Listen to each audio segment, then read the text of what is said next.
Australia, the oldest, most extreme continent on Earth. Nowhere else do you find snakes more venomous, wildlife more bizarre. Over tens of thousands of years, people have adapted to this untamed land. They have endured its extremes and gradually learned to love it. From the rich jungle to the red desert to the snowy mountains. But in this vast island of wild beauty, the crowning jewels are Australia's national parks.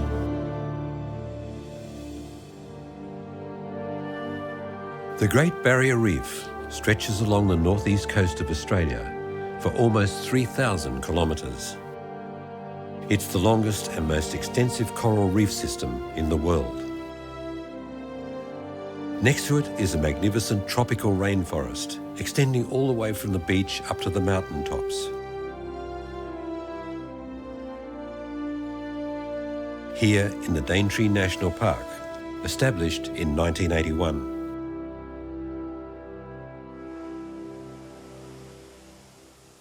The park preserves a unique habitat that millions of years ago covered the entire northern half of Australia.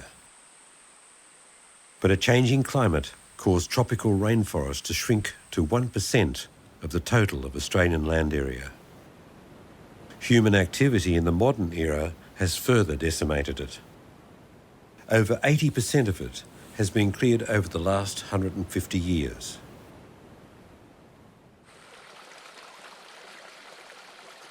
Many plants and animals from the early history of the continent now survive only in the Daintree National Park.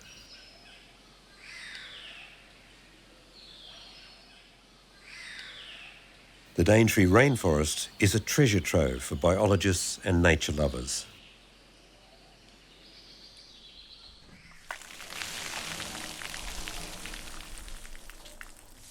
The heavy rainfall is a challenge for both people and machinery. Pete your copy, radio check. Mechanic Andrew Thompson has his work cut out in this climate. Together with Peter Byrne of the University of Queensland, the two explore the rainforest in a whole new way.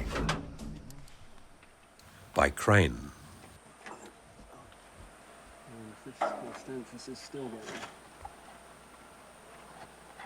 It just provides that access to, I guess, a relatively unstudied part of the rainforest, because that in the past a lot of the rainforest research has concentrated on the ground, just because it's the easiest part to access. But with this we can go up through the levels essentially from the ground right up to the trees, up to the top of the trees, and access all those different zones for all the different types of research.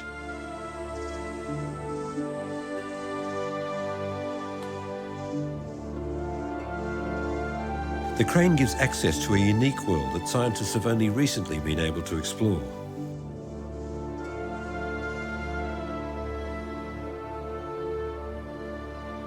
At the beginning of each month, Peter and Andrew do a thorough assessment of the condition of the forest. Early flower on one, and late fruit on one. Yep. And then the other one over there, which The two researchers have numbered every tree in their 1 hectare study area and plotted them on a map. No. It's mostly finished now. So it's a little spin. The leaves of the canopy grow so dense that almost no light falls to the ground. On the other hand, the canopy provides shade for those plants that are sensitive to sunlight. Since there is no cooling off season in the tropics, plants can flower at any time. 1 metres, tree number 6057. Depending on conditions, however, some trees may only flower once every 5 years.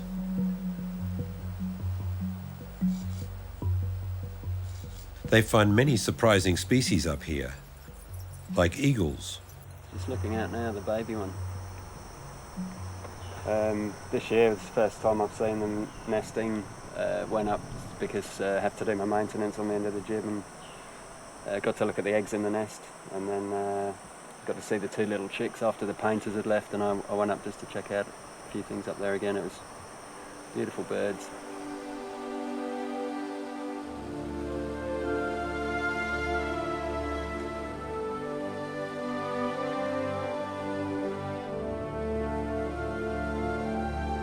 true rainforest has an almost completely closed canopy.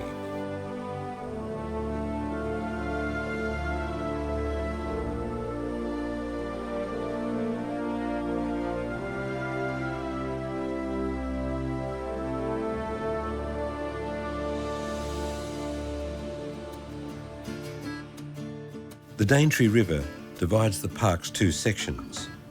Cairns, the nearest large town, is 100 kilometres away.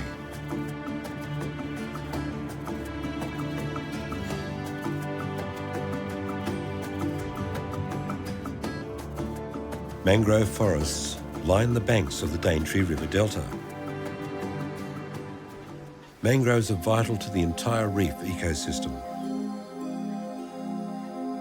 Highly salt tolerant, they grow at the interface between land and sea, both on reef islands and on the coast. Once considered muddy wastelands, they are now recognised as vital to a healthy marine environment.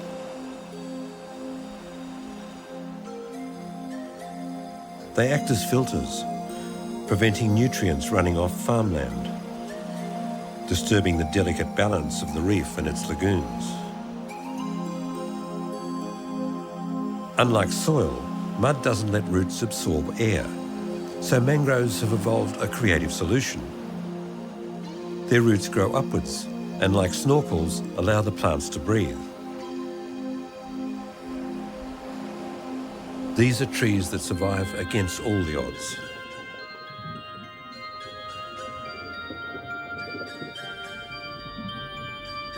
In addition to being a valuable buffer for the reef, they act as a nursery for many of its fish.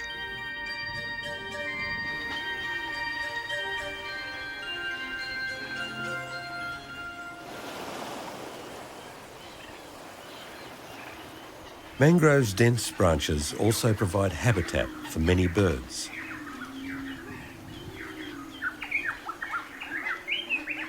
The Teresian pigeon commutes 10 kilometres each day to the Low Isles to breed. Here its chicks are safe from the rainforest's prowling snakes and lizards, but they cannot evade all predators. The chick must be guarded around the clock. While one parent keeps watch, the other goes in search of food. Yet another species involved in the life cycle of the Daintree.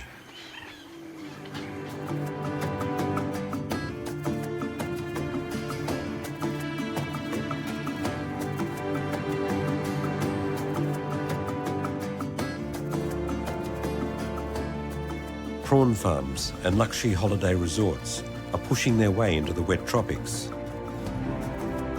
Local real estate developers describe their projects as improved rainforest.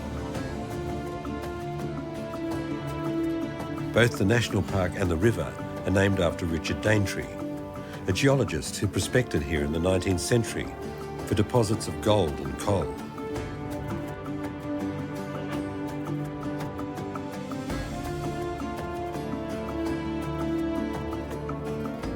The real wilderness begins north of the Daintree River. There is only one public road through the national park.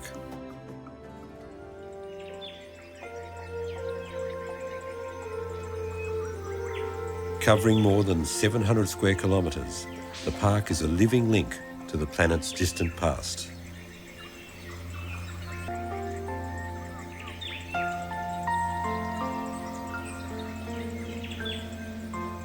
12 of the planet's 19 most primitive flowering plant families still grow here, more than anywhere else in the world.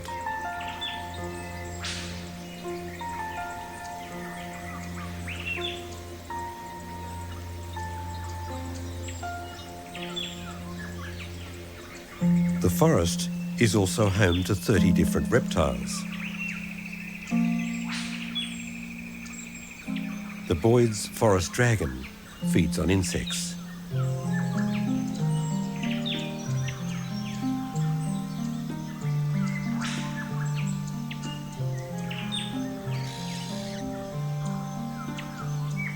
The Daintree supports 20% of all the bird species seen in the whole of Australia,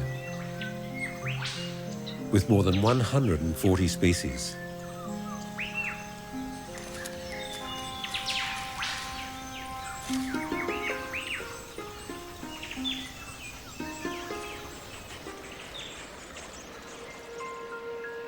This tranquil environment is a popular nursery for a family of Rajah ducks.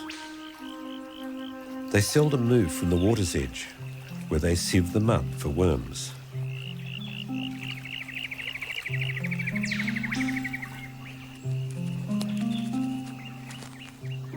A forest kingfisher preens between feeding forays.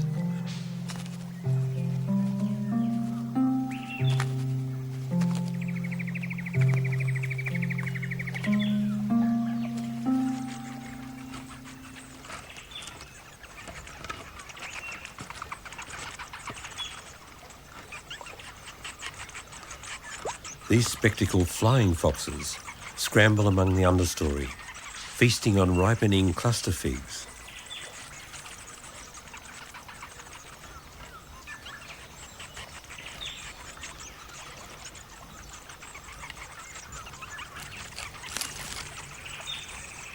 Many of the rainforest animals help disperse seeds that enable future growth of the forest.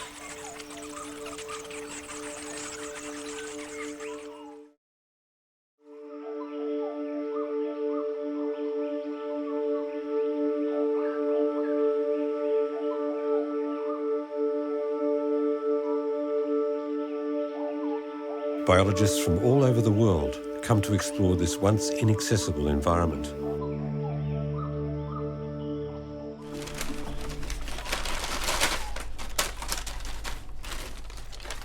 Peter analyses the samples from the monthly survey.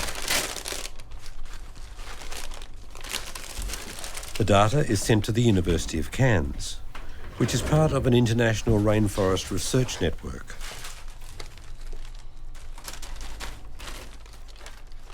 Many species of ants also live in the treetops. The most dominant are green tree ants. They construct nests of leaves bound together with silk, produced by their own larvae. They vigorously defend their colonies and will attack aggressively if disturbed. While the tree ants work cooperatively, spiders work alone.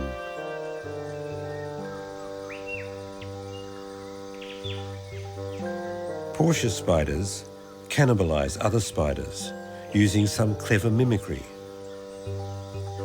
They pluck the strands of the web like a harp, imitating the distress signals of the prey of their intended victims, and wait for a gullible response.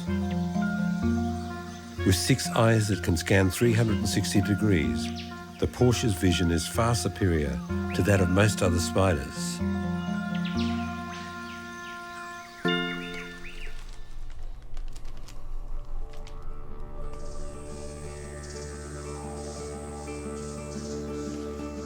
The majority of all the Earth's insect species live in tropical rainforests. At 60 millimetres long, the rhinoceros beetle is impossible to miss.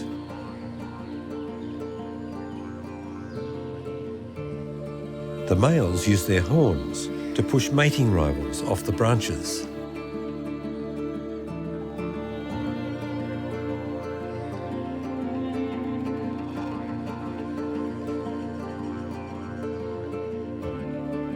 But this beetle's threatening gestures don't intimidate the small but brave praying mantis.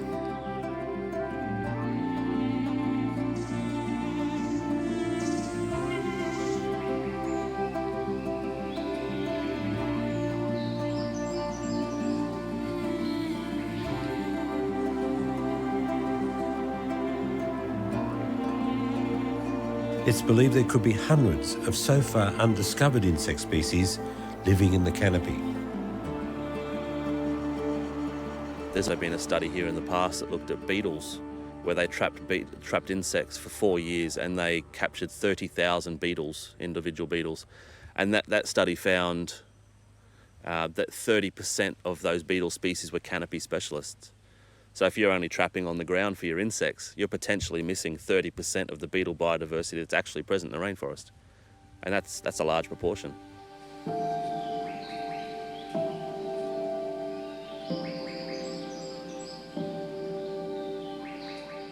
The floor of a healthy rainforest is almost bare. The canopy is too dense to allow enough light to support the undergrowth. An Australian bush turkey and a musky rat kangaroo scavenge for food in the dim light of the forest floor.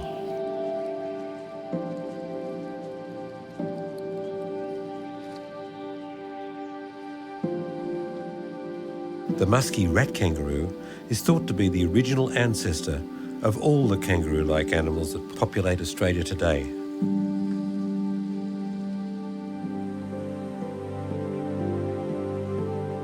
Plants need light, but since that is only available 40 metres above ground in the forest canopy, plants have evolved many ways to climb up and get it.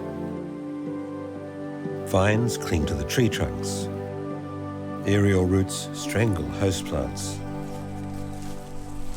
The Daintree is a botanical battlefield. Peter and Andrew have established a nursery in order to study the forest trees' growth rates and habits. 23 millimetres.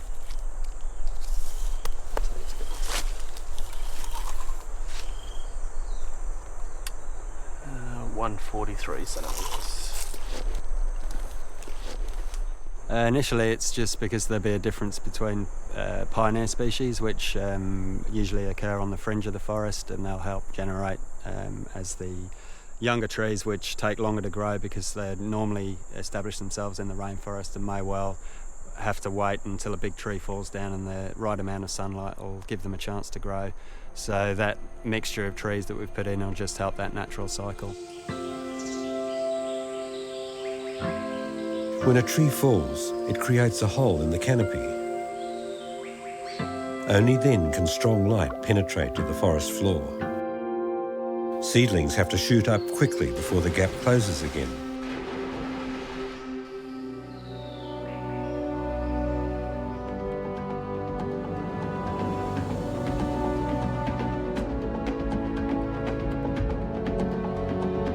While it's cooler in the mountains, the coast can suffer from oppressive heat.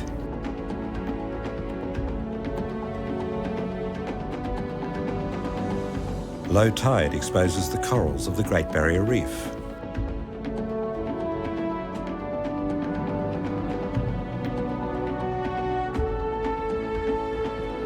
Mangrove trees perch on their aerial roots.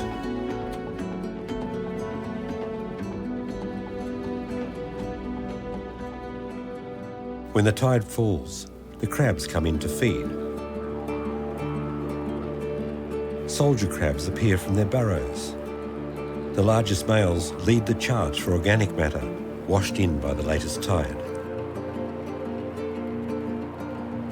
They quickly filter out the nutrients and leave the residue as thousands of little sandballs.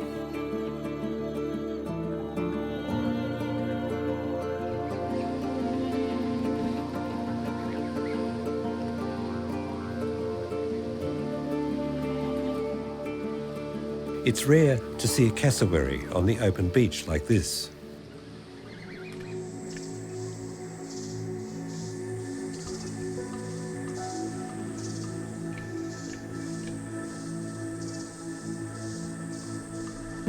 This shy, flightless bird feels much more comfortable in the forest.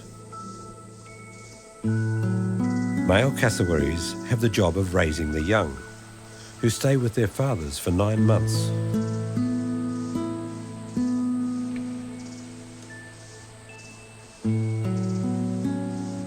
No one really knows the purpose of the cassowary's striking bony helmet. But what is certain is the essential role this bird plays in the perpetuation of the rainforest. Cassowaries swallow large fruits whole, then later excrete the seeds.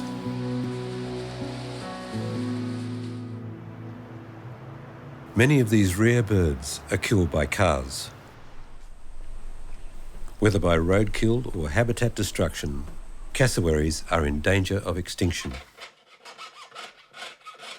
Liz Galley settled on the South Daintree coast many years ago. She couldn't bear to sit idly by while so many cassowaries became casualties of driver carelessness. A jeweller by trade, Liz designed cassowary alert signs to warn motorists. When that did not seem to help, she came up with a better idea. Hello? Yes. Her neighbours often find cassowaries in their gardens searching for food. Liz goes to photograph them and then identifies the specific bird and gives each one a name. The aim is to develop a personal bond between the birds and people. I have a project which has evolved more than it was planned because I do see cassowaries. I started photographing them and studying them, and so I saw the differences in all the birds. They're definitely all different. They're different personalities, and because you know them for as long as they establish a territory or a range that they forage in, then you know them and they know you. As long as there's no dogs or anything that's going to upset them, then you can coexist with respect. You can coexist really quite easily.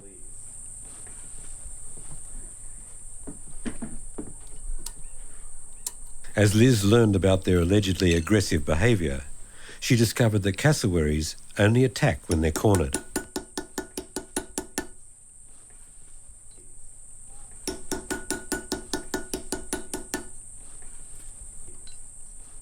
Liz posts details of all sightings on her cassowary website.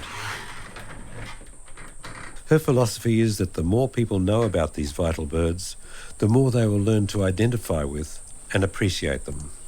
You can easily identify the individual birds. When they're younger, it's a little bit more difficult. They take 4 years to get to be an adult, but there are markings on each bird which, even from a young chick, if you have a photograph of them close enough, you can see what bird it is. But as they get older, their wattles, these parts of the bird here, they become quite distinct and individual, and also their casque, it grows in a distinctive manner too. And there's quite a few other things that if you can't identify it by those, there's other things which you can. Their beaks sometimes are misshapen.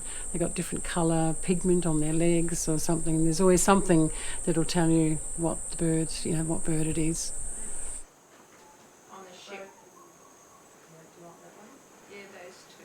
Her supporters are almost all women. It seems the local men don't see why they should slow down just because of a bird. The cassowary is important in the rainforest. It's a keystone species, that's what they call it, and a keystone species means if you take that out of the environment, then everything changes.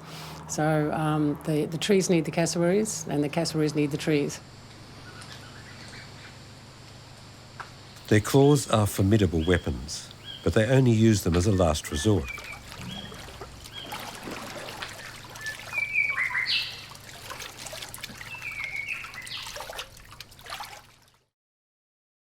Liz calls them the jewels of the rainforest. The birds are an enormous part of the inspiration of living here. If they weren't here, there would be something missing. Something very big, something very strong, something very real about the place. And you can imagine the rainforest just wouldn't be the same. The Daintree National Park consists of two separate parts. One section is on the coast, and another surrounds the beautiful and dramatic Mossman Gorge.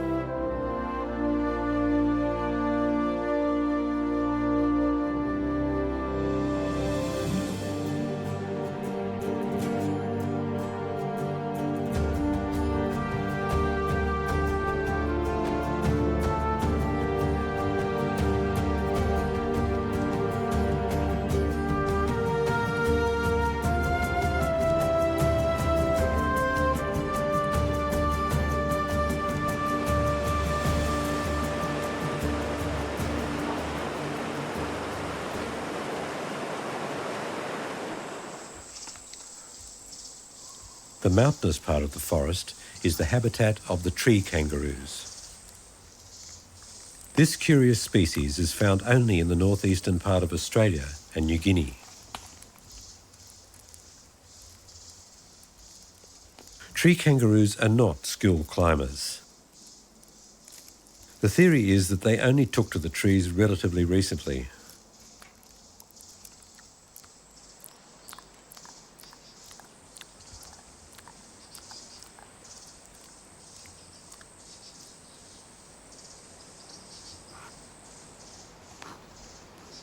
They leave the forest floor when threatened and head for the safety of the branches.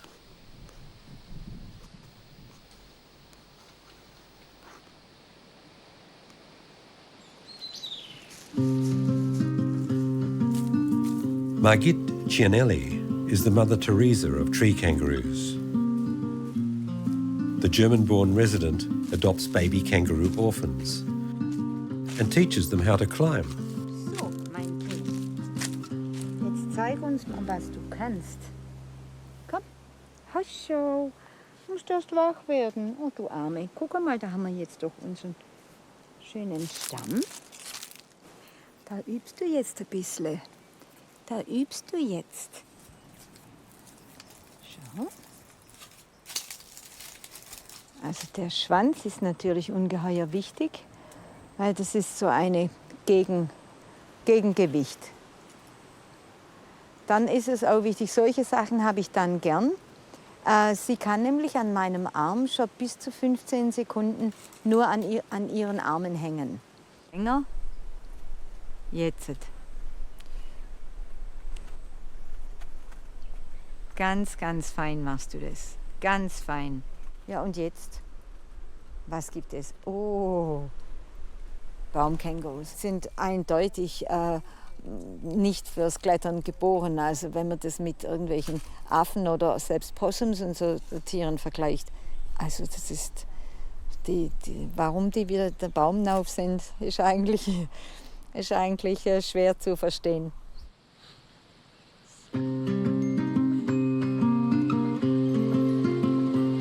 Cockatoos and king parrots are their daily companions in the treetops.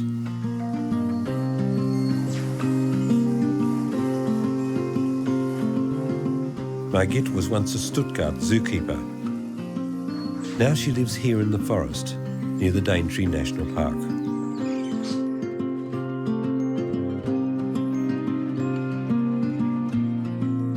Margit does not like to see wild birds in cages.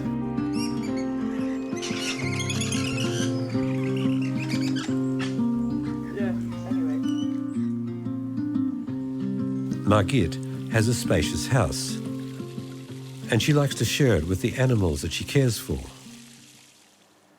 Now that her children are grown, 6-month-old Emily gets all her attention. Margit cares for young animals whose parents are killed, often in road accidents. But despite her careful nurturing, the first tree kangaroo orphans soon died mysteriously. And then she made an important discovery. Die lecken den Mund der Mutter ab, was meiner Meinung nach die Mutter dazu bringt, dass sie aufstößt und Futter wieder mit hochbringt. Und die schlecken das ab und da sind Bakterien drin, die Giftstoffe neutralisieren.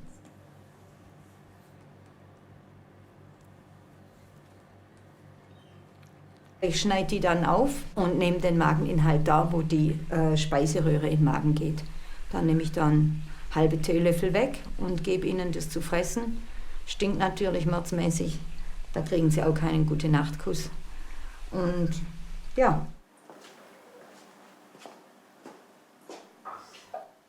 Now that she's older, Dorothy lives most of the time in a cage outside.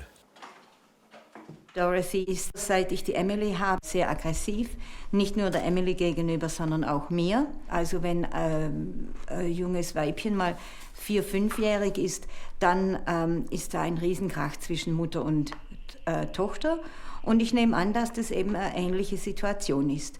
Dass sie mich als ihre Mutter ansieht und da ich jetzt ein neues Kind habe, nabelt sie sich ab und ich möchte jetzt eigentlich einmal ausprobieren, ob sie mit dem Futter vielleicht sich friedlich stimmen lässt. Müssen wir doch unsere liebe Dorothy erstmal füttern und die mag dich doch nicht. Komm, jetzt, ups, hier geht's rein und da gehst du in den Beutel und der Beutel muss auch weg.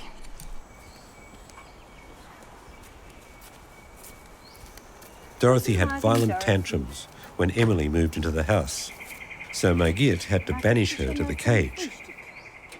Dorothy is a little standoffish now and no longer affectionate with Margit like she used to be. Hello, Dorothy. Good girl. Good girl. Good girl. Why don't you hop up? Come on. Come on. That's my girl. Come on. Come on. Come on, girl. That's a girl. That's a girl. Come on, hop. You hop. Hop on my shoulder. Hop. Come on, hop. Du stellst dich aber auch immer an wie so Prinzessin. Ja.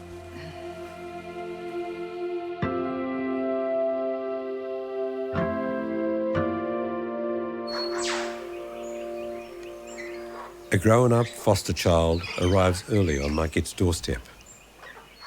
Jeffrey is a vigorous male who comes to get the delicious food that Margit prepares, especially for him.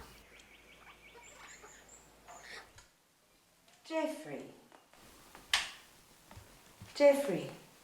Ja, wer sitzt denn schon da, ganz ungeduldig? Komm. So, ist brav. Halt dich fest. Hast du Hunger? The ritual is repeated twice a week, and Jeffrey gets a treat. Yes. Wow.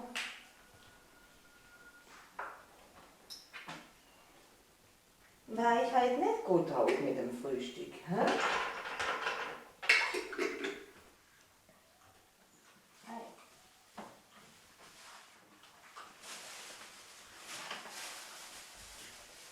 Jeffrey, und wo warst du gestern? Da warst du überhaupt unterwegs? Das muss genügen. They mostly eat leaves and some fruits. Von allen Tieren, die ich großgezogen habe, und es waren wunderschöne Tiere dabei und so eine Vielfalt, viel Freude. Aber der Jeffrey ist doch mir sehr ans Herz gewachsen. Es macht mir einfach so viel Spaß, dass er sich dieses Revier mit dem Haus hat erkämpfen können. Das war ja vergeben an ein Männchen, das quasi doppelt so groß war wie er. Und er hat sich das erkämpft, weil er auf das gute Essen nicht verzichten wollte. Und er ist so fähig. Er ist jetzt 7 Jahre alt und kommt fast täglich zu Besuch. Und es ist also so eine Freude. Unlike Dorothy, Jeffrey has no problems with the other inhabitants of the house, where no one dares to challenge his authority.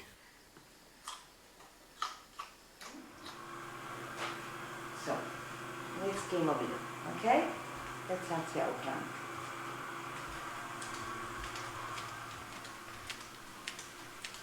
Tree kangaroos are solitary animals, and they can be highly aggressive. Turf wars amongst males are frequent and often fatal.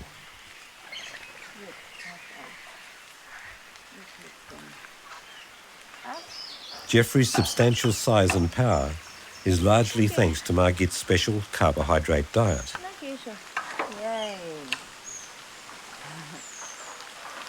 His bulk is a big asset in the daily struggle for survival.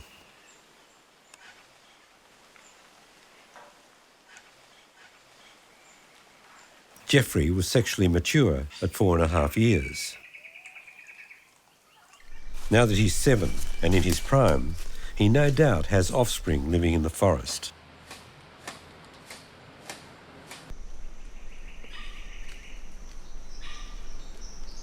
Female tree kangaroos have their first pregnancy at about 2 years.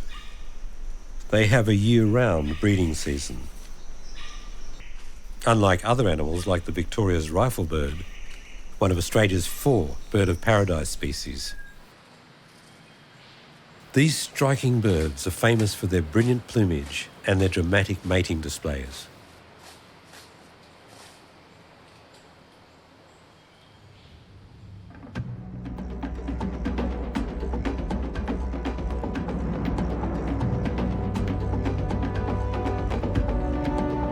The Daintree National Park is venerated as a national relic of the ancient world. It was listed as a UNESCO World Heritage Site in 1988.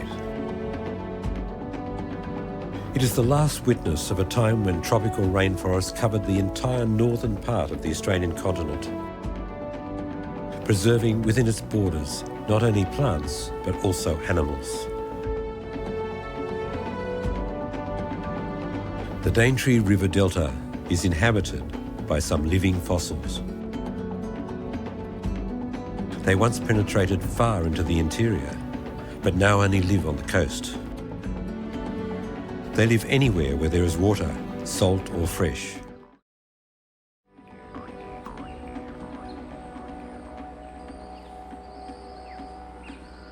Saltwater crocodiles can grow up to 9 metres long. They are direct descendants of the dinosaurs. Crocodiles and feral pigs, however, have only recently shared a common living space.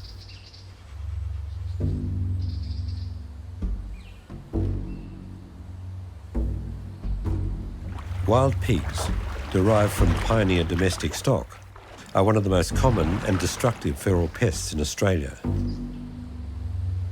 Saltwater crocodiles can go for weeks without eating, and when it's time to eat again, they have plenty of choice in these rich hunting grounds.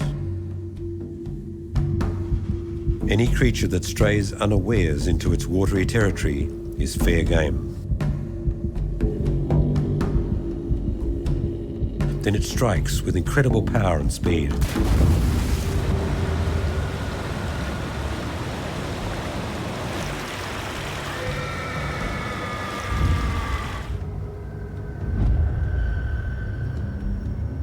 It usually drags its victim into the water to drown it, then literally shakes it to pieces before swallowing it bit by bit.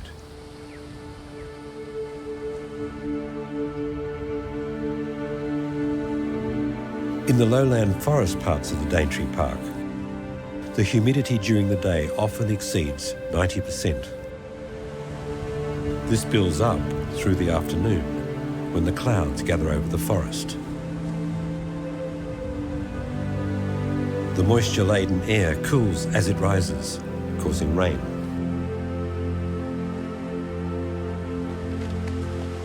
This constant rain is why such dense rainforest flourishes here. In a wet year, the Daintree can receive up to 8 metres of rainfall, especially in the summer rainy season. The water that does not seep into the soil evaporates again, forming more clouds, which release their moisture as more rain. This feedback loop gives the Daintree its distinctive wet tropical climate.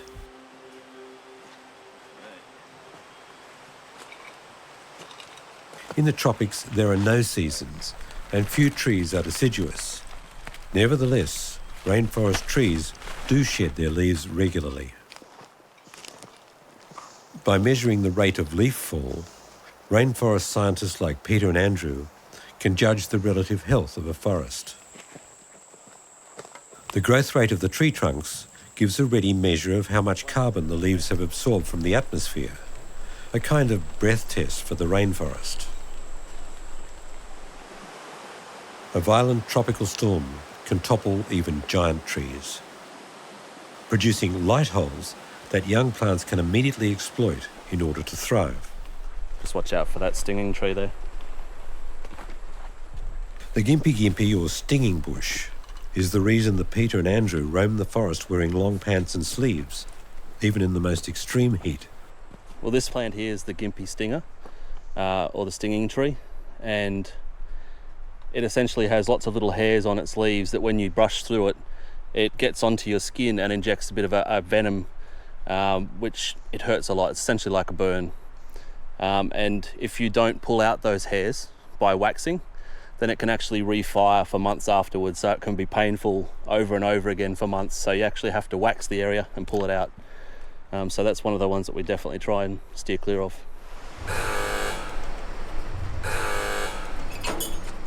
The use of converted construction cranes has revolutionised the study of the rainforest.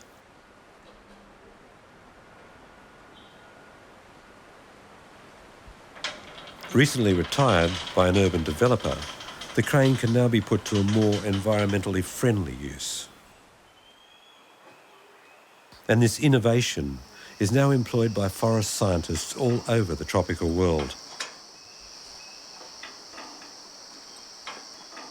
The rainforest canopy has been called the last biological frontier. 4.8. That's A.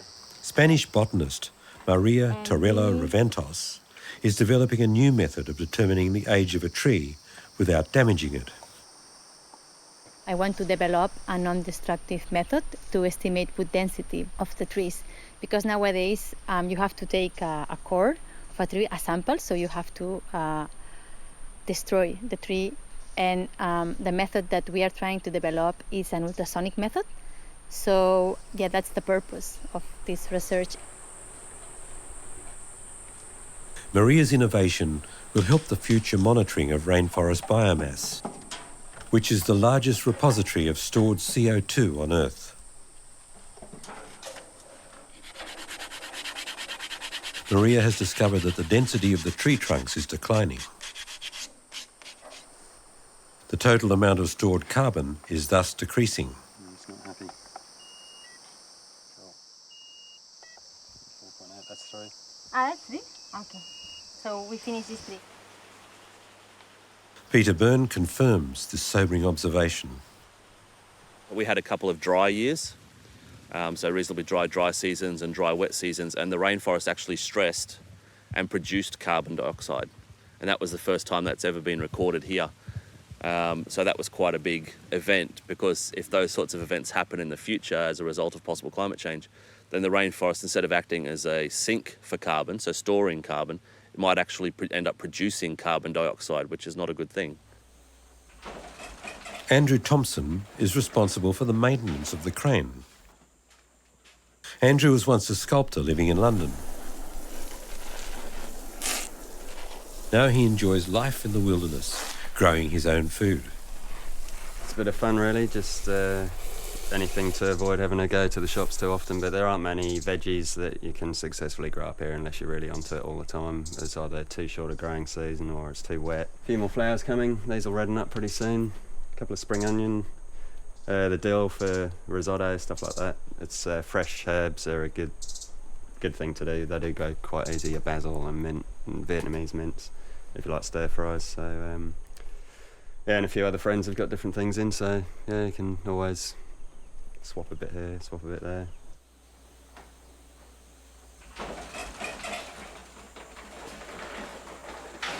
Andrew has lived on the research station for the past 10 years.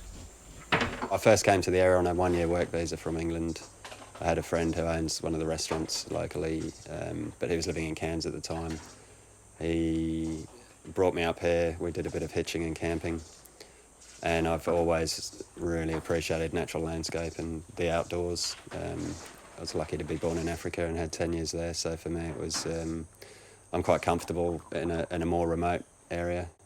I like the lifestyle, I like the privacy and the change in season, the wet and the dry. It's quite amazing.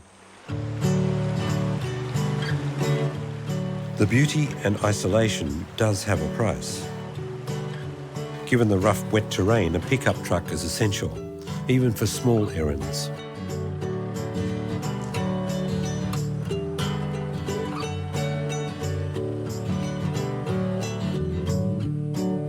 The general store on the coast road is a combination shop, restaurant, rendezvous and post office for the small community. check the male while I'm here as well. One as well.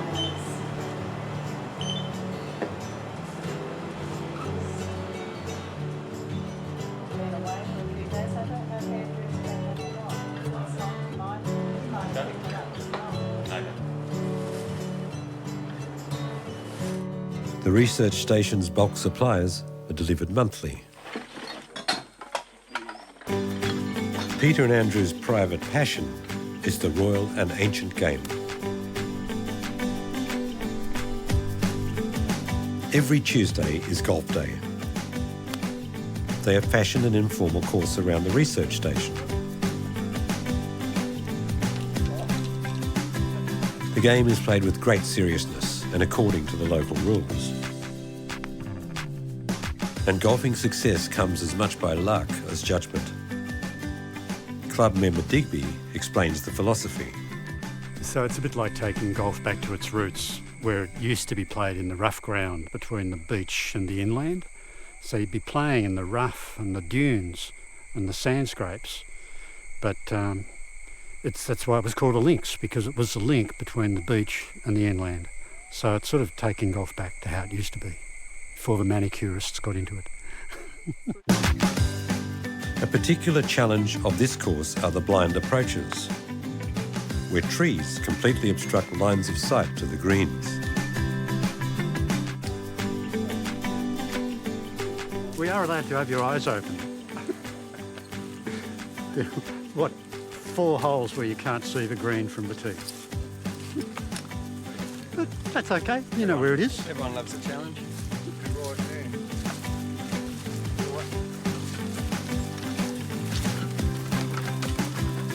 Fanciful notions like par and handicap play no part here. That's what you call a shit shot.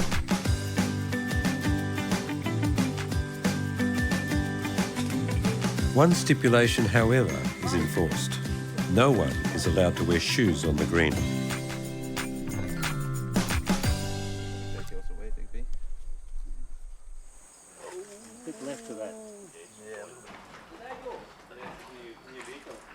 When it gets too dark for golf, the players move inside for a table tennis tournament.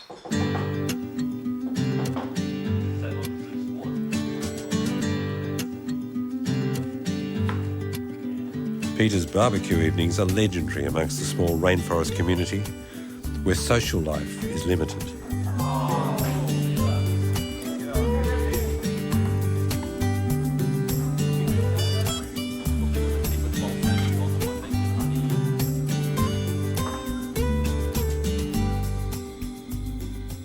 Most of the animals in the Daintree Rainforest are nocturnal, so as to avoid the intense heat of the day. The shy paddymillen keeps a wary eye out for predators. Sugar gliders gather to eat the sweet eucalyptus tree sap.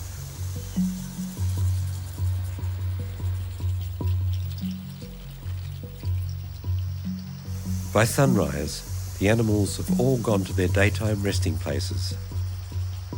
The research station looks forward to another beautiful day.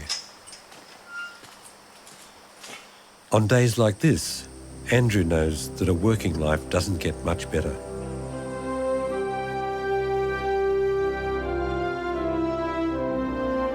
There is nothing more magical than a sunrise over the Daintree National Park. 1/5 of all bird species and more than 1/3 of mammal species on the continent live in this one small patch of Australia. The rainforest is a treasure trove of nature. Numerous species still wait to be discovered. The scientific work of the Rainforest Research Station has really only just begun.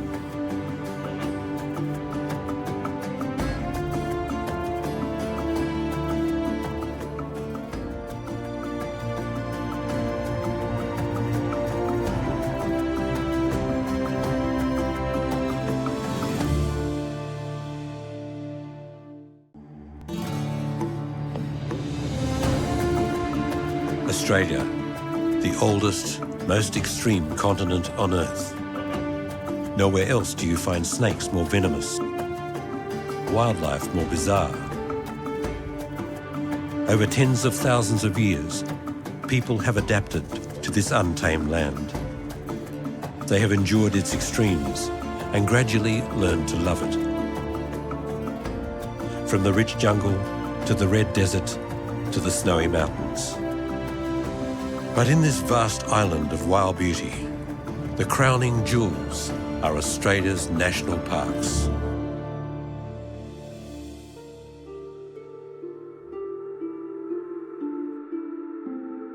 Every March, off the West Australian coast, mysterious visitors arrive. The biggest fish in the sea, the whale shark. Suddenly, the giant animals appear as if from nowhere. A short time later, they disappear back into the ocean depths. Mark Meakin has set himself the goal of exploring the life cycle of this enigmatic creature. Every autumn for the past 10 years, Mark and his marine biology team have come here to Ningaloo Reef. They've established their research station in an old shearing shed. I've been working on whale sharks since about 2001. Now every year here at Ningaloo, whale sharks turn up from March through to June. We don't really know why that happens. We don't really know where they come from, and we don't know where they go to. And those are the key research questions we're trying to find out. A key event in the life cycle of the coral happens after the full moon in March. Only once or twice in a season, when the sea temperature is a warm 27 degrees, will the coral polyps release their sperm and eggs, and the whale sharks enjoy the coral spawn. This 260-kilometre reef is now a dedicated marine reserve. In 2011, the entire reef and the surrounding terrestrial park was listed by UNESCO as the Ningaloo Coast World Heritage Site.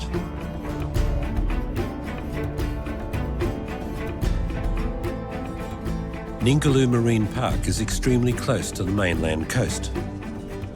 The shallow continental shelf on which the reef sits drops sharply into the deep ocean trench just a few kilometres to the west.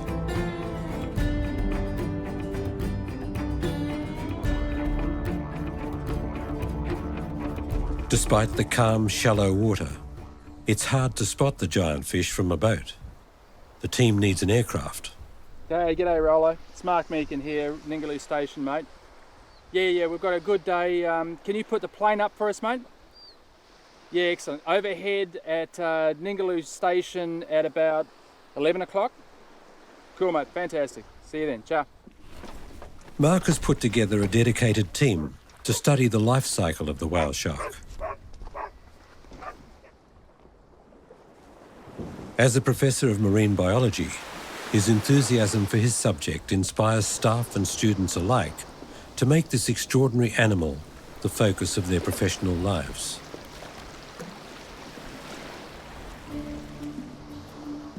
With 3D cameras and specialised data collecting devices, the crew goes out to the reef every day.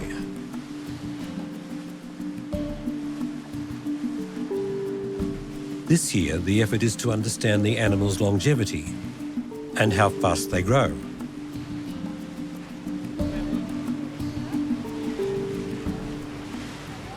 This is a 3D camera system. Inside each of these housings, there's a digital video. And out the front here, we've got a diode light that goes around. What that allows us to do is synchronise the frames in each of these cameras. And when we do that, we effectively get a 3D picture of each shark we film. When we do that, we can measure it. And that's great, because if we measure the same shark year in, year out, we get a growth rate. We get to work out how fast these animals are growing.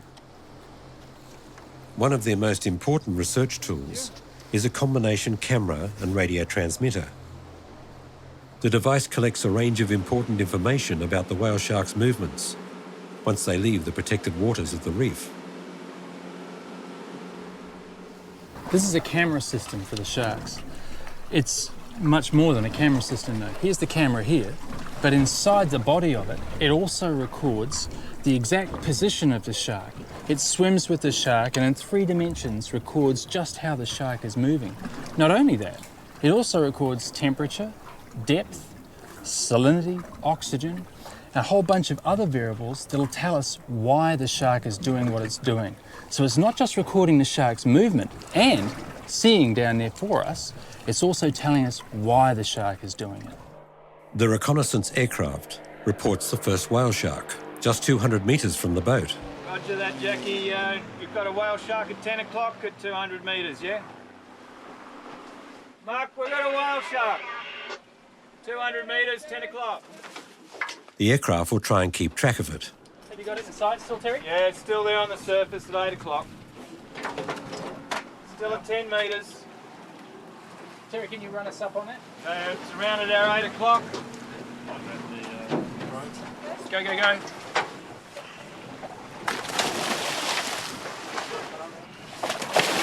Swing straight at Kimbo.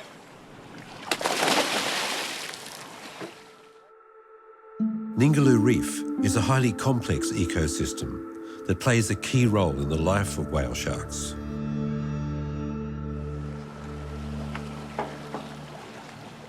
Before the researchers are able to get close, the giant fish submerges. She's got it. Great, we'll have another try. Okay. I think it's only about 50 metres.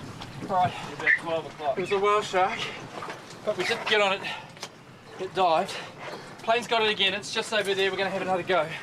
So everyone needs to get back on board quick as can. The gentle giants are up to 18 metres long. Like baleen whales, they filter krill from the nutrient-rich water. Mark and his team have spent a decade investigating the largely unknown life of the world's largest species of shark. Why do they come every autumn to Ningaloo Reef? And where do they spend the rest of the year? After many attempts, the marine biologists finally succeed in getting close to a shark.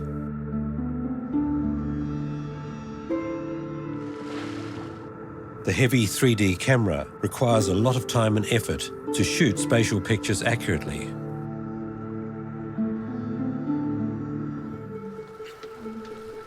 Mark will attempt to attach the camera tracking device to an insensitive fat layer near the dorsal fin. The device eventually detaches from the animal's skin and floats to the surface. And if all goes well, it will record images of its life.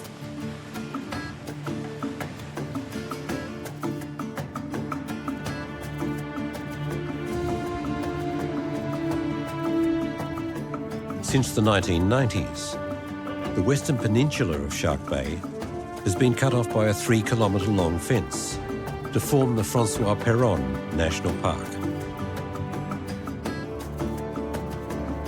At over 1,000 square kilometres, it's one of the largest wildlife refuges in the world and complements the marine wilderness of Ningaloo. The fence protects the park from introduced predators such as foxes and feral cats. A break in the fence where the road passes over a cattle grid is guarded by an electronic German shepherd.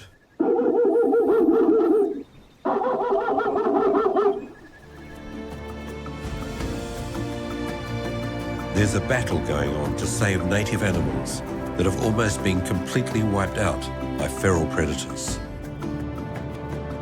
It's called the Eden Project.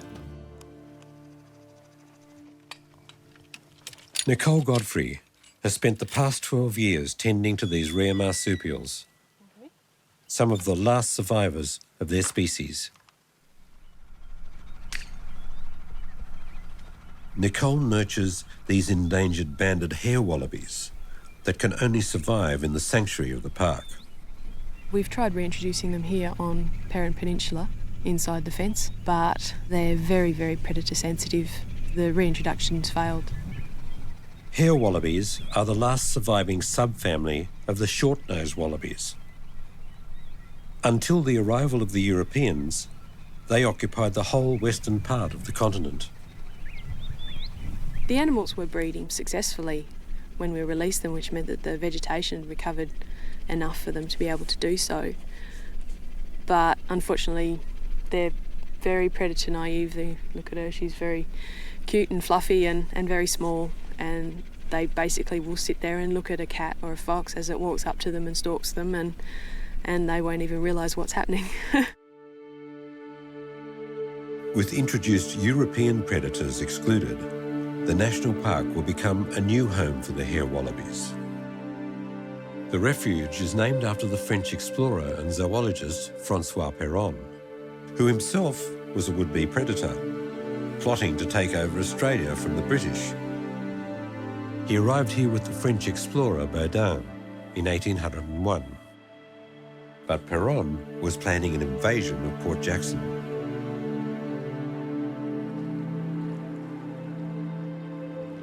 Aborigines have lived here for around 30,000 years and have retained their language. Although the animals they hunted for food are nearly all gone. This rugged terrain has become one of the last frontiers for a nocturnal marsupial that very few Australians have ever seen. To most, the bilby is more of a myth than a reality, since there are so few specimens left in the wild. To try and change public perception about the bilby, Easter bilbies are promoted as a substitute for chocolate Easter bunnies.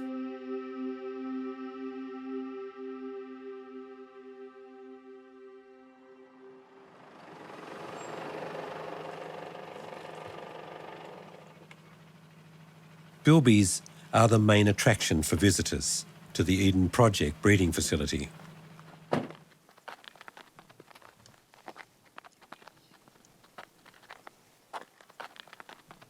To satisfy their curiosity, Nicole needs a willing accomplice. The star of the show is Lily. Nicole thinks her own personality has completely changed during the 12 years she's been trying to marry off the bilbies. Actually, I'm a bilby pimp, really. Exactly. Lily's our stunt bilby. She gets to meet the children at school holiday presentations and at schools, and we get the odd visitor and everything. She comes out to show everyone what a bilby looks like. These bilbies are treated like royalty. Every morning, their enclosures are thoroughly cleaned. Early in the morning. We'll work good mothers. Later in the day, the temperature will rise to well over 30 degrees. Crazy little bugs. This nutrient-depleted soil contains iron oxide, so the red colour is actually rust. With an average of 9 hours daily sunshine and a mere 18 centimetres of rain per year, only desert-hardened plants, such as the widespread mulga acacia, are able to tolerate this harsh environment.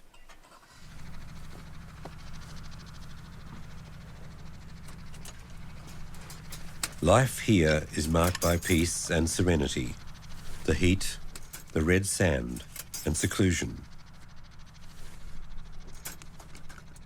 Laura once moved down to the state capital, Perth. But after a month, she was back in Shark Bay. Come on, please. Like the animals, she decided she prefers the quiet life.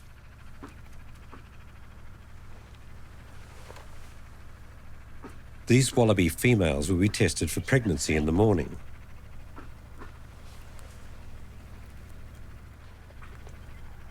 This is Monty that was hand raised, but we'll hang on to her for a while because she's good breeding stock. Here he comes now.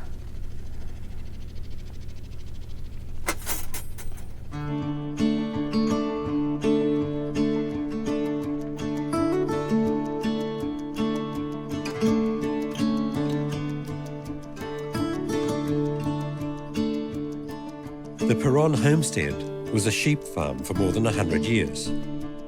The whole peninsula was grazed until 1990, when the national park was created. The farm was home to one of the hard-working pioneer families who came to Australia with dreams of making big money. Arthur Pepper is the last surviving son of the sheep farming family. His mother was a Malgana Aborigine from Shark Bay. Pep, as he is called, comes every day to the old shearing shed. That way we brought the sheep in here for shearing in these little small catching pens. They catch us here, shear them, let them go out that way. 6 shears, but they done a good job, 6 shears. Sure, about 700-800 a day. But things were pretty tough in those old days in these old shearing sheds. But a lot of the old shearers, same ones come back every year, and they liked it up here. Mix in with the locals, go fishing and all that sort of thing.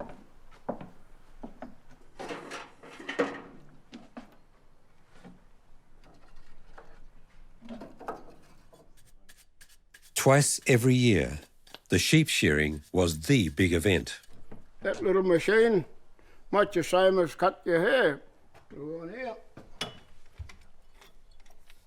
That little machine goes on there. There's a couple of bits missing off that little machine, but that's the type of one we used to do the shearing with. Then the sheep was finished, you throw him out in that little pen there, then let him go. A good shear average 140 or 50, some do 200 of course, but average shear about 130 or 40, whatever. Some more than others, some 200 or a bit over, whatever. But we saw 15 or 20,000 sheep. It'd take them about three or 4 weeks to shear that many.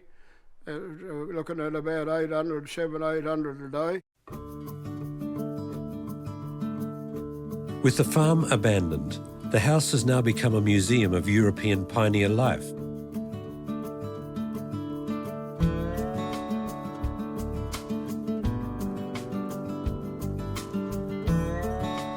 Pep now lives in Denham, the only town for many miles around. Here he's got plenty of friends to look after him. I brought you some fish. Huh? I brought you some fish. Yeah, that looks good. There's a bit of each in there, some snapper, some blue bone. But he leads a very independent life, having lived most of his 80 years alone.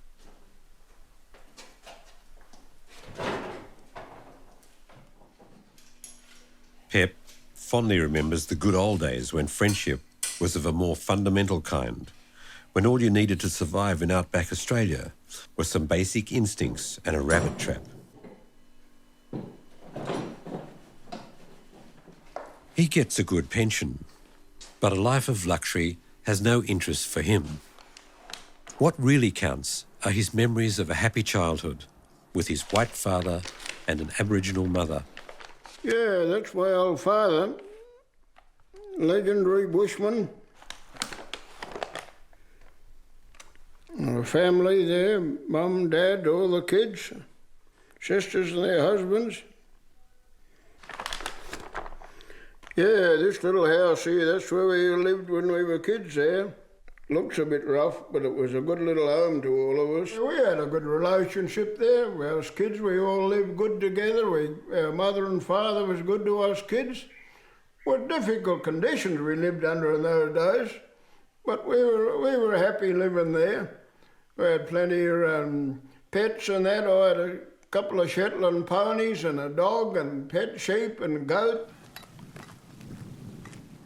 Yeah, righto. What were once domestic animals have now become destructive pests. Twice a year, poison baits are dropped to kill unwanted feral species, like goats, cats and foxes. This expensive but effective operation requires a specially converted plane and a large supply of poison baits. These look like air-dried salamis, but are mixed with lethal 1080 or sodium fluoroacetate. This poison is particularly effective against feral mammals. It occurs naturally in many Australian plants, but a sheep can die from eating a single leaf containing this toxic salt. Only from the air can you really appreciate the immense beauty of the large tidal lagoon and the almost completely closed salt lakes, paradise for anglers. The pilot, however, has little time to appreciate scenic beauty. A large number of baits are needed to reduce the feral population enough so that endangered native animals will have a future back in the wild.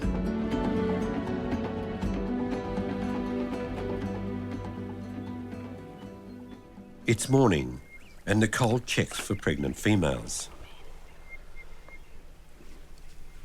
The two hare wallabies retreated into the cage traps. They prefer to give birth in seclusion. There are only 2 surviving species of hare wallabies in Australia, on tiny isolated islands to the north of the national park. More offspring are urgently required. This female has been behaving for some time as if she was pregnant. In her pouch is a tiny, naked, blind baby.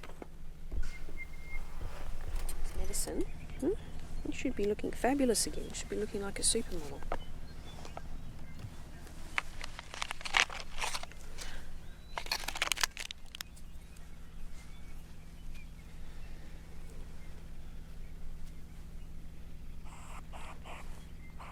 It's just a little something you squeeze on the skin on the nape of the neck.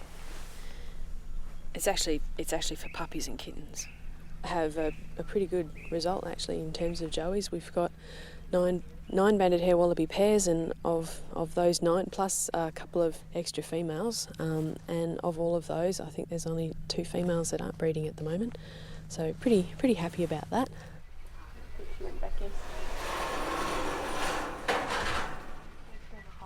Then it's the bilbies' turn. It's bedtime for the nocturnal animals. They snuggle up into their daytime roost.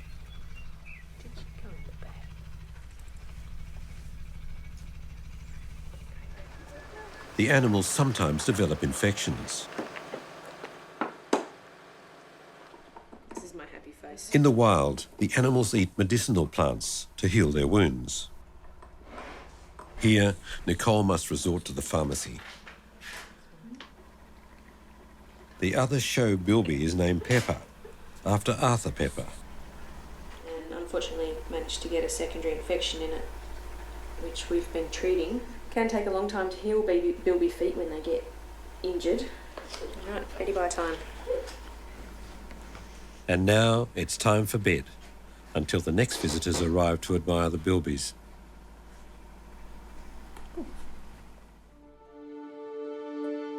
Shark Bay, enclosed by 2 elongated peninsulas, is visible from space. Between these fingers of land, the warm, shallow waters that glow in such stunning colours are the habitat of a number of special animals, the largest and richest of their kind in the world.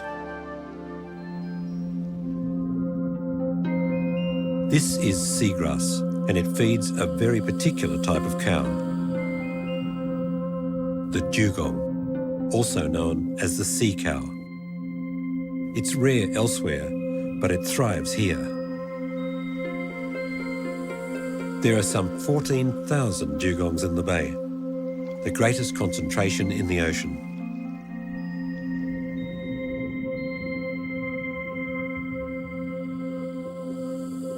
The key to the dugong's success is the lushness and sheer variety of the seagrasses.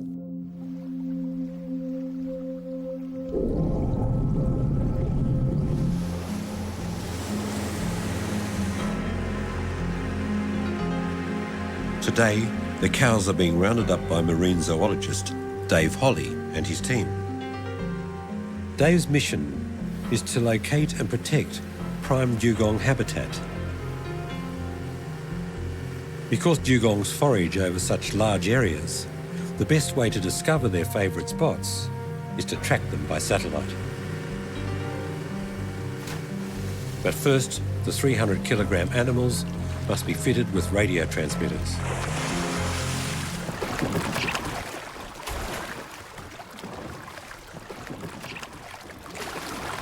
certainly it's very stressful for the animal, and that's something that, you know, I'm concerned with all the time. But we have a team that's good at it now. The whole procedure takes under 15 minutes, so you can't really get better than that.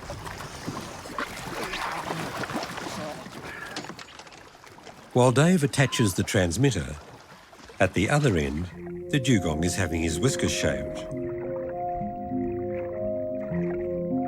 The hairs provide DNA samples, revealing who is breeding and with whom.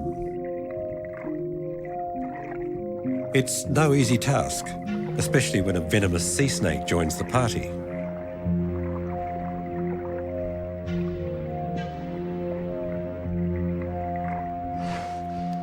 The local Yadula Aborigines are joint partners in this project with the state government's Conservation and Land Management Department. Okay.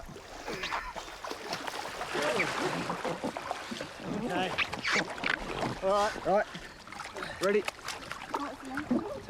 The tag transmits a signal to satellites, and that satellite then relays that information back to a base station, and I can access that on the World Wide Web. So I can sit in my office and pull up the last location of where the animal has been. It does look a bit cumbersome, but the tag's neutrally buoyant. I've tried swimming with the tag and it's almost virtually unnoticeable. The dugong will wear the tag for about 6 weeks, an unwitting participant in the internet revolution, but helping scientists to ensure the future of the world's dugong population.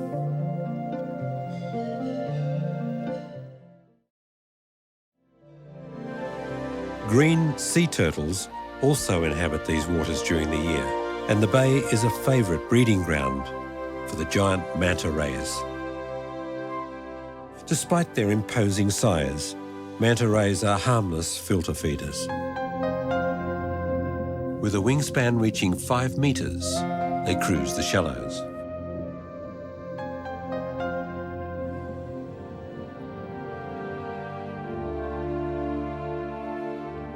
The pearl divers of Denham used to clean their nets on this beach, which today is known as Monkey Mire. Dolphins soon learned that here was a reliable source of food. Today, the dolphins of Monkey Mire are a popular local tourist attraction. Janet Mann keeps her boat well away from the crowds. She and her crew regularly come to Monkey Mire to carry out dolphin research. This year, they're studying a unique hunting technique that the local dolphins have developed. Today we'd like to find some of the tool-using dolphins, the spongers, who wear these basket sponges on their beak, and they use these to ferret prey out of the seafloor, and we're really interested in what they're up to because they are the only tool-using dolphins in the world. Janet is an American scientist who's been coming here every winter for 25 years. Yeah. He is going a little crazy. She lost her baby last year. She's doing a weed rub now. She's pregnant again. We don't really have a relationship with the dolphins in the sense that we know a lot about them, but they don't reciprocate. We're interested in their lives and they're not interested in ours. So I can't say I have any kind of relationship with them. But some of them I'm sort of more interested in others just because they're interesting animals. They do funny things. An American scientist discovered the unusual dolphin population at Monkey Mire in 1982. Since then, an enthusiastic group of students comes on an idyllic working holiday every year to assist with the research. Like humans and primates, dolphins mature very slowly. The size of their brains is enormous, which no doubt accounts for the most complex social behaviour of any marine mammal. This is the main focus of Janet's study. This cabin has been the base for the dolphin research operation for the past 30 years. Janet holds doctorates in psychology for both humans and animals. And almost no one has published more on bottlenose dolphins than she has. When I first started this research, I just wanted to know what was going on with dolphin life. And even though I know a lot, I still have so much more to learn. So I always feel like I could do this for the rest of my life, and I would know more, but I would never know what is inside a dolphin's brain, and I can't pretend to know. So I do have a lot of respect for the animals, but I respect all wildlife. I just feel privileged that they're allowing me to see what I can see.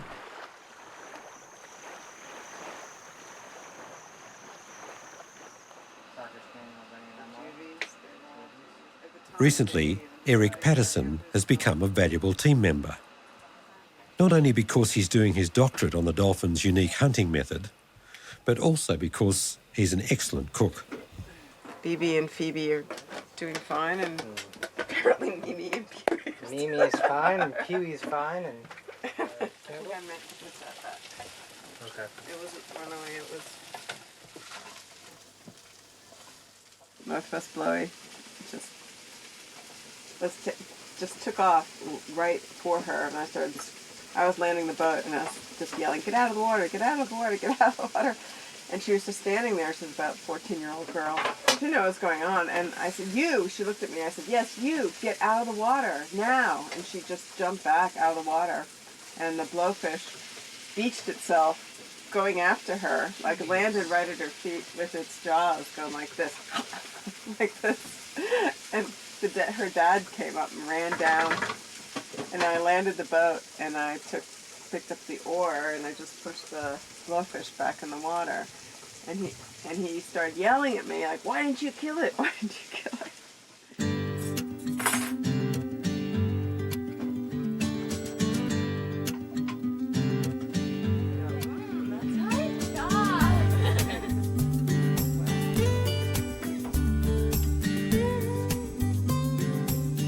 Even a dedicated marine biologist has some time for things other than fish. With its sun, beach and dolphins, Monkey Mah is a perfect holiday destination. Few people enjoying this natural wonderland are aware of the globally recognised research operation, where marine mammals and marine researchers meet. The scientists are interested in two particular dolphin behaviours seen in Shark Bay. One is rare, and the other exists nowhere else on Earth. Strand feeding is a very unusual feeding technique. A pod circles a school of fish and moves them close to the shore. Then the dolphins charge, driving both fish and themselves onto the beach, where they consume their stranded prey. The other group uses sponges as tools. Yeah, it's a pretty yellowy sponge. Soon, Eric spots one. This unique phenomenon wasn't studied in detail until Janet suggested Eric make it the subject of his doctoral thesis. She's right at the bow, Janet.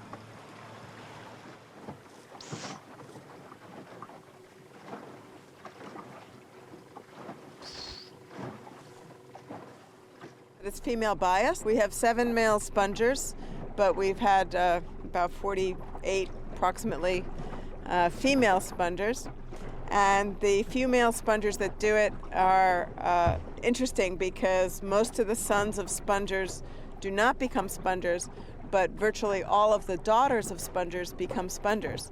So it seems to be transmitted vertically, but primarily through the female line, so mother to daughter to granddaughter. Eric and his girlfriend Kate will replicate how the sponge-hunting dolphins catch their prey. Since the water is only shallow, they use a compressor line which pumps breathable air to the ocean floor. Do you have a monitor on that? Kate is concerned because the tide is flowing very rapidly through the channel.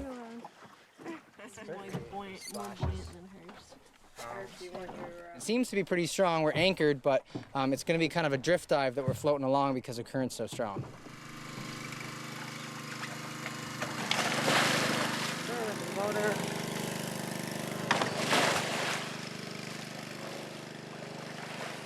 The only time we dive is when we're doing substrate sampling like this, or doing underwater transects, or trying to check out their environment, but the dolphins aren't here. Sometimes they come and check us out, but they don't come within visual contact of us. They know we're here, but we don't know they're here when we're in the water.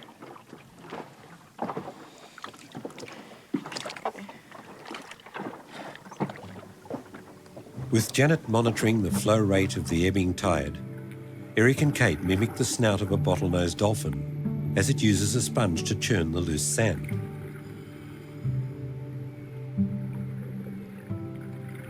Small fish wriggle into the sand when they sense a dolphin approaching. But the action of the sponge disturbs them. The fish flee and the dolphin gobbles them up. Eric is making a movie as part of his scientific study.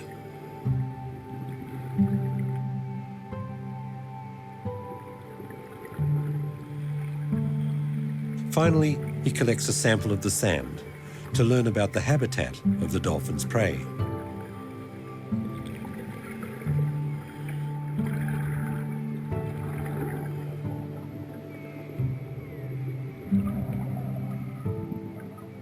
Eric's key research involves the evolution of behaviour. He wants to know if this form of hunting becomes commonplace. Will more families of dolphins imitate this behaviour? Or will they split from the sponge hunters?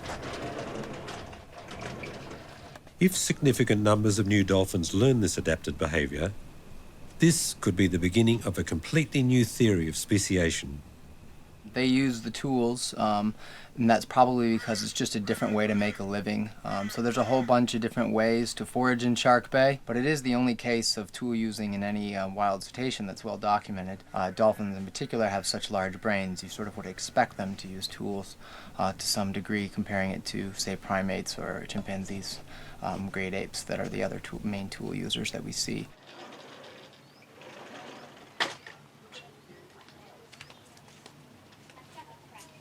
Eric has discovered a particular coarse quality of the sand in areas the sponge hunting dolphins favour. His work has revealed how the dolphins find their food. If you look at some of the sediment that we got from the channels, it's really thick. There's a lot of shells and big pieces of sand. It would be kind of abrasive. It'd also be hard to echolocate through because it's really sort of rocky. There's a lot of shell and debris in there. But if you look at some of the sediment from the open areas, the deep open areas where they don't sponge forage, you can see it really just looks like silt, almost like mud or clay, and it's really soft. So not only is that not going to injure a dolphin if it's poking its beak around in it, but it'd be much easier to echolocate through.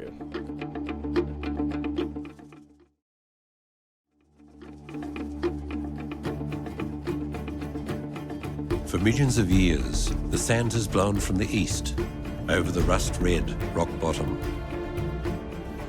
Shark Bay displays one of the most incredibly vivid colours on the entire continent of Australia. The warm, enclosed bay is much saltier than the ocean, the reason for another of its wonders. They look like rocks, but actually they're a form of bacteria. Hamlin Pool is a 3.5 billion year step back to the dawn of life on Earth.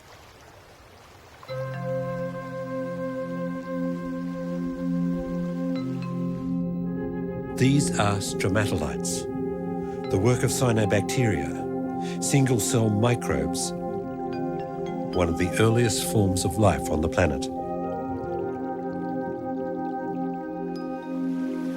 Hamlin Pool is the only place where they are found in such numbers. They survive here because the water is too salty for their predators.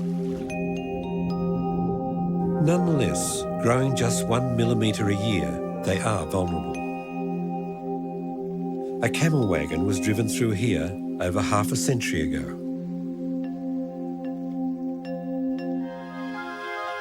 In this astonishing place, it comes as no surprise to find a beach made entirely of seashells.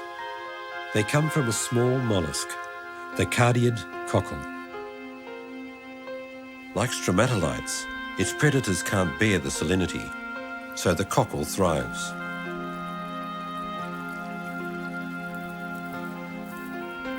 The early settlers here used this abundant resource to build their houses on the bay.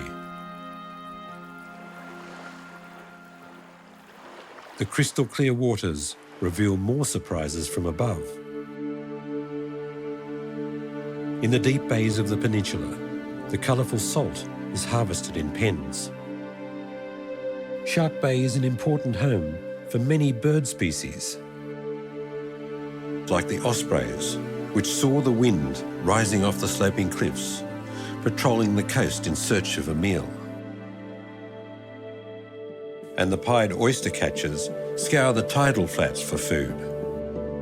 Their probing beaks prize molluscs out of the sand.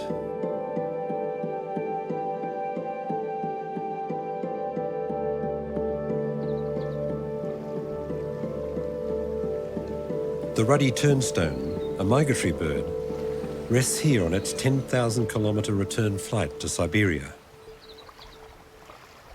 True to its name, it unearths marine creatures by overturning stones with its bill.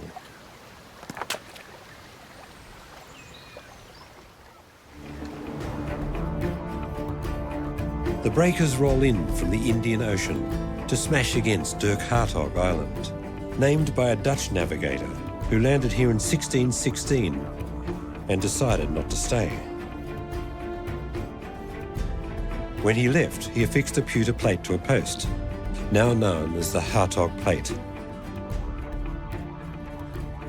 80 years later, in 1696, the Dutch explorer Willem de Vlaming landed on the island and by chance found the plate, half buried in the sand. He replaced it with a new plate and took Hartog's original back to Amsterdam, where it now may be seen in the Rijksmuseum. Not far from the coast, the continental shelf drops off to deep water, an opportunity for the biggest fish in the sea to come close to shore.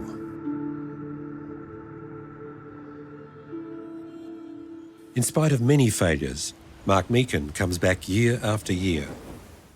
Ningaloo is a very special place because it's one of the few places where whale sharks aggregate right on the coast and we can access them using a small boat.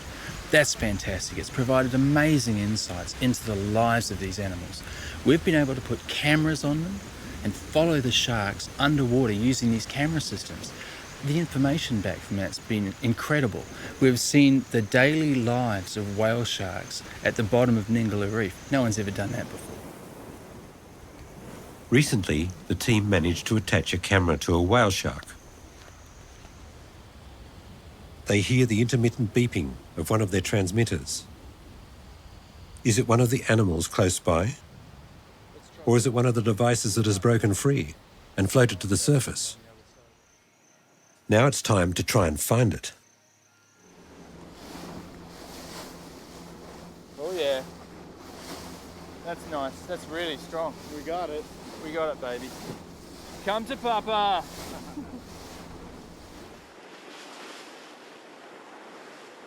Oh. Yeah. Right ahead. Yeah, you got it. Directly ahead. Yeah, I think so. I think so too. You think so? It might have been a white cap. The device collects a range of important information about the whale shark's movements. All right, got it. Yay! That was hard fought. You didn't steal that home off those little fish. You got a little fish to go along with it too. The data is immediately analysed in the shearing shed laboratory. The bottom's barely moving there, see?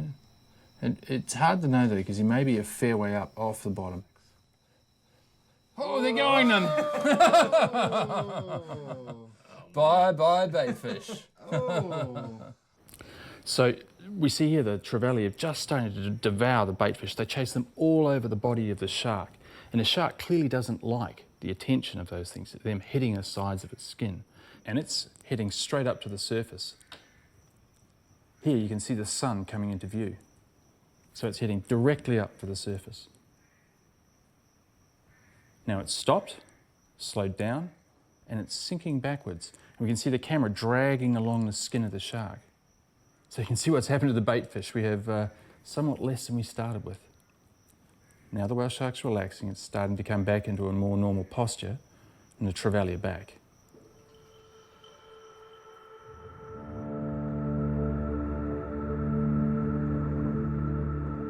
Each whale shark's spots are distinctive and are used to identify individuals.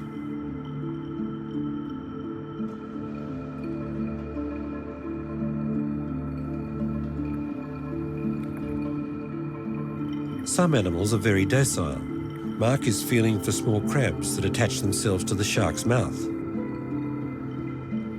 Since these are a great irritant, the shark seems to enjoy his attention, like some sort of cleaner fish. It's forbidden to dive with whale sharks using scuba tanks.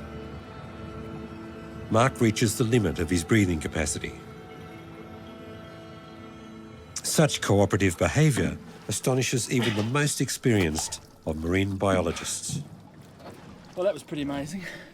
Not just for the fact I actually got a copepod, but the reaction of the shark when I did it. I picked the copepod off, and I don't know, for whatever reason, I just actually rubbed the shark's lips, and it liked it. I just kept doing it, and the shark just, stopped, went vertical, and just hung there. I've never seen anything like it. It's just amazing. All I can think is the sharks out there, they've never seen a human before. They don't know what we are. The crew back on board. The captain navigates to deeper waters. Mark is excited that he's captured a couple of the parasitic crabs. The copepod's parasitic. It eats the skin of the whale shark. But what we're interested in is the genetics of those copepods, because they may tell us where that shark has come from. By looking at the genetics of its parasites, we may be able to track where the shark's coming from. This is a great mystery. The life cycle of the whale shark is completely unknown. Where are their breeding grounds? Where do they give birth to their young? And what are the main food sources of these giant tropical fish? One of Mark's next schemes is to fit the sharks with transmitters and find out how far and how deep they swim. Mark hopes that one day he'll be able to decipher the mystery of the whale shark, to help teach people to respect the sea and love its inhabitants. It's an amazing and unique experience, and I'm really hopeful that my work contributes to the conservation of this place in the future, and that maybe one day my kids can come here and experience it in exactly the same way I have. The old lighthouse that used to help ships navigate safely around the dangerous Ningaloo reef is a good place to pick up the whale shark signals.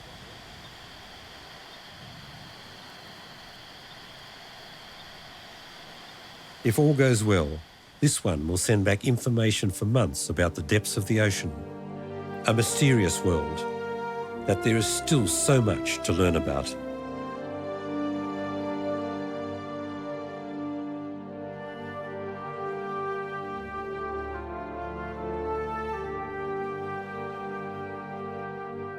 Ningaloo Reef and Shark Bay, and the bright red landscape of the Francois Perron National Park is all now part of the UNESCO World Heritage Protection Zone. A unique and fascinating area of the Earth's natural history has been preserved for the future in almost pristine condition.